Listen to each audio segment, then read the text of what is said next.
What's happening there, Reject Nation? We are going to watch from friend Ryan Arey, Screen Crushes, Spider-Man 4, How Venom and Hobgoblin can enter the MCU. What's after No Way Home? He poses the question. Screen Crush is constantly killing it, and despite the fact that Ryan Arey hates John, you're going to kill it on the edit of this reaction video today, okay? It's all for you, Ryan. It's all for you, Ryan. I'll text you this video after. Yeah. No pressure.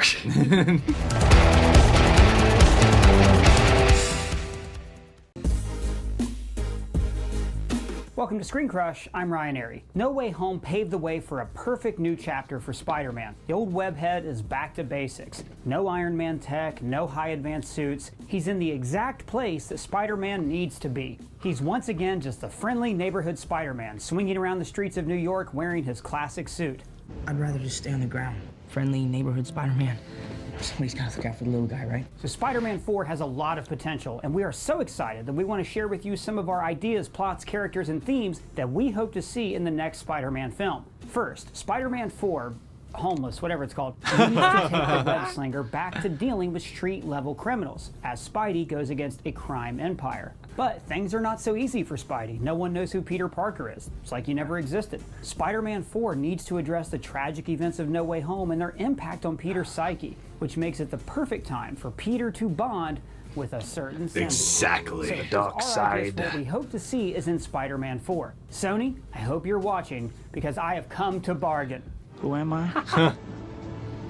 I'm Spider-Man. As much as it seems like it's obviously set up for Peter to finally bond with the symbiote, as Peter is in one of the darkest points of his life with being, completely alone. At the same time, though, part of the bonding with the symbiote, what I like most when it is interpreted in comics or shows or whatever, is when you see how it's affecting the relationships around him. And he currently, as this is set up, doesn't have any relationships at all. Yeah. So I think that's the one tiny bit of apprehension I have towards it, but you never know, it might have form new relationships, or some people might get their memories back, etc. Spider-Man 4 needs to go back to basics. No more multiverse threats, no more living in Iron Man's shadow. Spider-Man versus Venom, and maybe even Spider-Verse will probably happen a few years down the line. But for Spider-Man 4, we need a more personal story.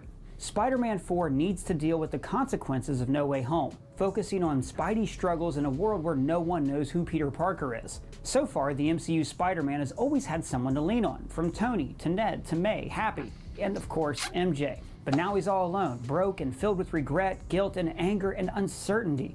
Does it depress you to know just how alone That was Goblin. you I know. It's a good cut. Put Peter in a fascinating state of mind. May is dead because of his mistakes, and just when he finally got the chance to be with MJ, he lost her, possibly forever. He can never have the same relationship with her or Ned. And I hope they wouldn't just undo the memory wipe, at least not in Spider-Man 4. No Way Home was about Peter learning the terrible cost of responsibility, and the consequences of his choices must stay intact for at least a few movies. I mean, I don't know if it has to be a few movies per se. If you think about even Avengers Infinity War, when everyone was dusted, they only had one more movie to do, and then when they all came back, it was incredibly awesome and cathartic because they knew how to build to it in their follow-up film and do it in an unexpected way. So, I mean, I feel like one movie of, maybe not everyone remembering him, but at least MJ, because as the script pointed out, there's a hint of nostalgia or reminiscence. I forget what the exact line was. Vu. Yeah, deja vu was a line. Yeah, exactly. Before we talk about the villains, we want Spider-Man 4 to focus on the criminal element of New York, especially now that the Kingpin is in the MCU. Should be their trilogy. I think he should be like the trilogy villain. Don't leave, Eleanor.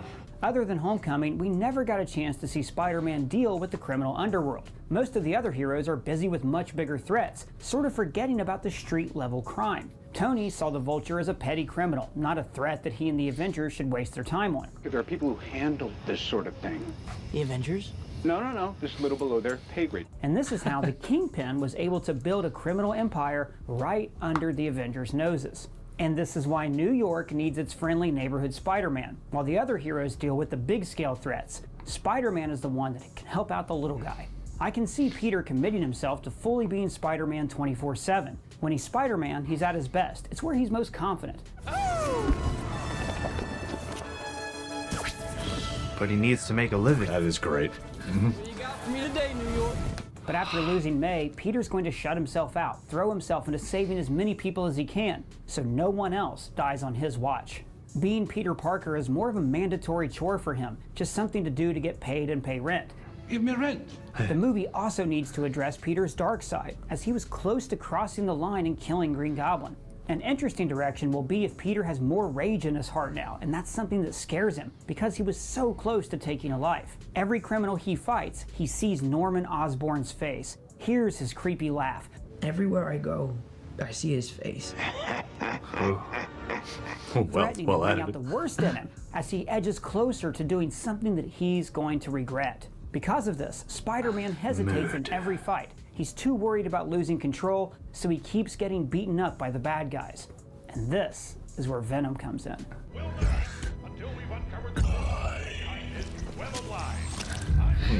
Don't lick things that don't want to be licked. It's only a matter of time till the symbiote will bond with Peter. I mean, we need to get a proper Spider-Man movie with the black suit. This can't be the only black suit Spider-Man in movie history. The black suit will give Peter a whole new edge in his That was a great episode of television right there. But the symbiont will feed on Peter's guilt, doubts, and rage, provoking him to be more brutal and careless, bringing him closer to taking the lives of his enemies. I told you, I give up. That's funny. I give up too.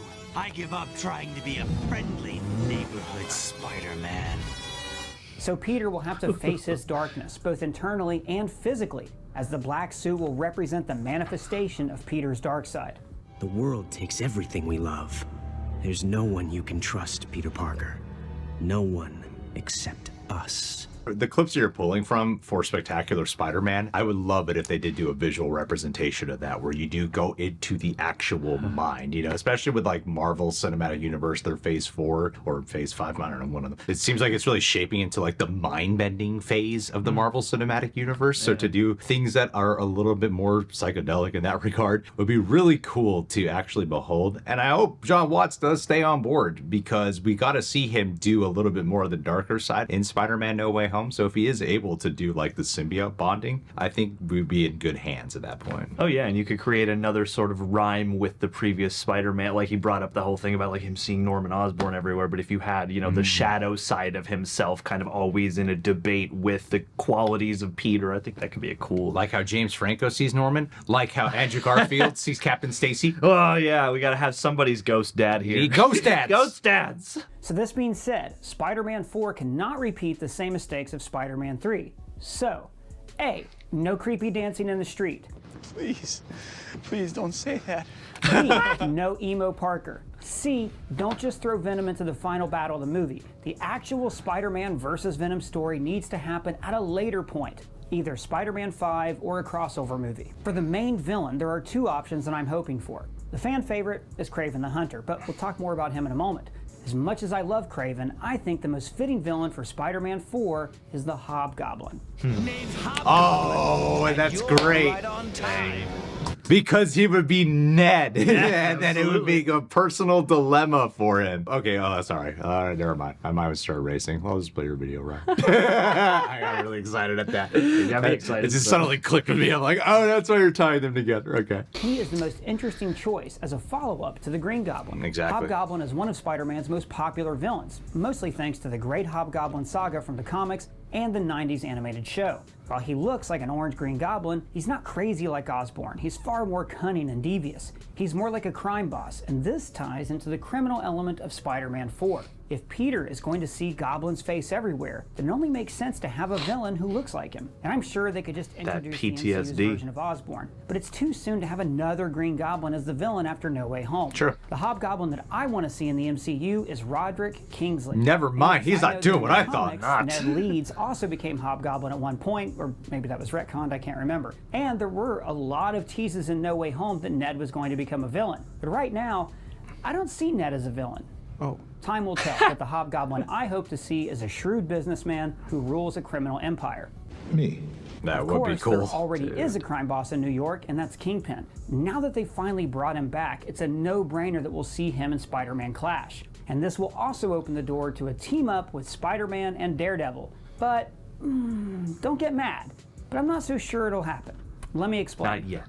In the spirit of the holidays, I'm going to give you a minute to think about what you're starting right now. Daredevil is confirmed for the Echo Disney Plus show, where I assume that he will team up with Maya Lopez against the Kingpin, assuming that Fisk is still alive. Of course. Kill Kingpin after one episode, Marvel. Please don't you dare. So Fisk is tied to Daredevil and Echo, and I have a feeling that Kate Bishop will be involved somehow as well, since she's also part of the reason for his downfall. This makes Spider-Man kind of the third wheel here, and that's one of the issues with the MCU Spider-Man trilogy. All of the villains had conflicts unrelated to Spider-Man himself. The Vulture and Mysterio were essentially Iron Man villains, and all the baddies in No Way Home were already established as the previous Spider-Man's villains. Peter needs an antagonist that has a personal hatred toward him. That's a to be great his point. own arch nemesis. This is why the Hobgoblin fits so well. I mean, obviously, I want to hear what you got to say about your choice for the Hobgoblin, but I am on the side of, like how I said earlier, with the symbiote, of the relationships, especially if he knows the identity of who the Hobgoblin is. Like, of course, Peter would be super apprehensive about fighting someone like him. And if he is, like, the combination effect of the reflection of Green Goblin, like, this is his best friend. But the symbiote would make him see past all that. Yeah, absolutely. So I think you would have something that's a real personal villain that would support this whole thing of it being a villain that is just congruent with Peter Parker himself. But you're smarter than me, so I want to hear what you guys say. So here's how I think things will play out. After season 3 of Daredevil, Wilson Fisk's criminal empire falls apart. The show Hawkeye pretty much confirms that, because Fisk has been Fisk downgraded from being the head of a criminal empire to being the boss of the tracksuit mafia. Kate Bishop is guy, bro. Kate Bishop is not guy. Kate Bishop is guy in costume. Wow. So Fisk's downfall created a power vacuum, and Roderick Kingsley took over. I want Hobgoblin to be a crafty villain, someone who's capable of creating his own weapons and tech. Kingsley built a criminal empire, ruling the criminal underworld. To cover his tracks publicly, he's playing the role of a wealthy businessman, someone who the public loves, using a bunch of patsies to take the blame for his crimes. He's Elon. I was acting. Or was I?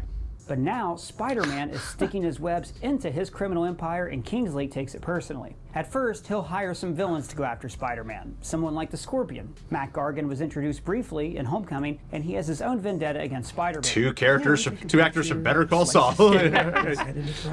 Gargan is also Breaking one of the Spider-Man. main Venom hosts, so maybe he's the one who's going to bond with the symbiote at the end of the movie. So Scorpion will challenge Spider-Man for a bit, but once Peter gets the black suit, he's going to take Gargan down. Kingsley will use his craftiness, and he'll piece together Spider-Man's connection to the Green Goblin, finding out about the Green Goblin killing May, or Spider-Man almost killing the Goblin. Kingsley will create the Hobgoblin persona to mess with Spider-Man's mind. Peter's rage will distract him, giving Hobgoblin the upper hand against the Webhead. Maybe Kingsley will hire Black Cat to get close to Spider-Man and learn about his secrets. Now can we talk like human beings?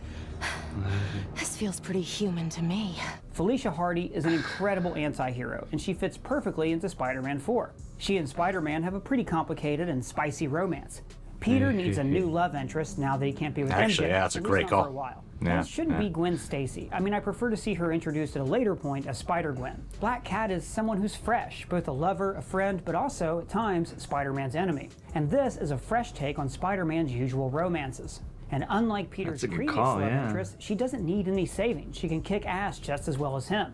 Peter decided to not reintroduce himself to MJ, probably thinking that she's better off without him because everyone close to him gets hurt. He's completely alone in the world, just like the Black Cat. She also lives a double life, feeling more alive as Black Cat than she does as Felicia. Both of them suffered terrible traumas at a young age and lost loved ones. So she's the perfect match for Peter in his current state. She might be the only one who Good gets what casting he's going choice. through. Damn. Since Black Cat is far more morally ambiguous than MJ, she will actually like Peter's personality in the black suit. Well, at least at first.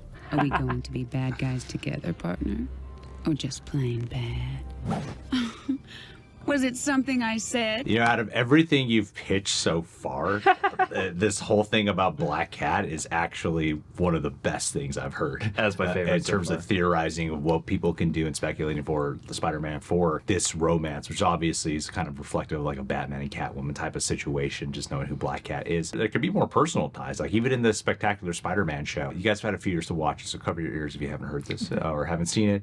But there was an episode where it does unveil that her father father was the one who shot Uncle Ben. And I think having some personal tie like that, creating a level of push and pull between them. I don't know if you have to do that. Obviously, like, Uncle Ben hasn't even been established yet. So point being is that there's more to explore with Black Cat as well. And I like the idea of him having like a safer romance in his heart, that kind of like psychological effect of I can't really be with her because she's also kind of a criminal. Yeah. So keeping her at a distance, but there's sexual chemistry. Yeah. No, I mean, just listening to this, my mind started to run wild of all the different ways this could enchant and entice Peter, but also present sort of an interesting obstacle on a very personal level. And if she is hired, but that is a little too Dark Knight Rises for my taste. Yeah. It's like, you don't want it to be like, I almost would fancy it just that he comes across her one night out fighting crime, and then they develop this sort of, cat and mouse kind of thing, and then somehow that factors in, but not like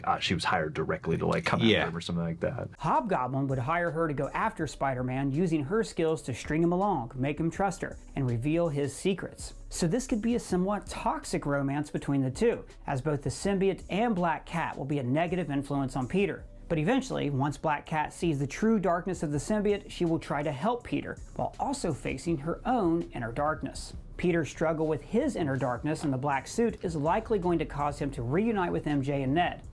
Everybody needs help sometimes, Peter. Even Spider-Man.